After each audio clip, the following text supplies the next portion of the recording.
Uy, Tito Miel, teka, seryoso ka? Kakain tayo ng dugo at laman? Dinuguan? Kanibal ba tayo mga Catholics? Oops! No, no. Ngayong linggo, aralin natin ang pinaka-misunderstood na Bible verses mula sa John 6, verse 51 to 58.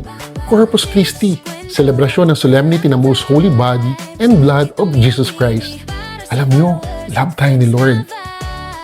Mula pagkabata, binubusog na niya tayo. Remember? Gatas ni nanay ang food natin nung baby tayo. 5 years old, solid food na. At pag adult na, kumakain na tayo ng mga gusto natin. O diba, bongga? Hindi lang sikmura, pati ang ating kaluluwa, ay hindi niya hinahayaang magutom. Alam nyo, araw-araw ini-invite tayo na makasama niya. All the way sa misa, sa Eucharistia. Hindi to literal na pagkain, mga friends. Yung uhaw at gutom natin sa inner peace, sa kapayapaan, sa pagmamahal, yan ang biyaya ng pagkain na kanya pinagkakaloob sa bawat isa sa atin.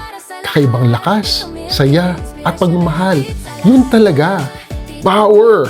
Minsan gutom ako pero hindi pala physical na pagkain ang kailangan ko. Si Lord pala. Nanghihina ka ba? Malnourished kahit kumpleto ang iyong pagkain, breakfast till dinner, with merienda pa?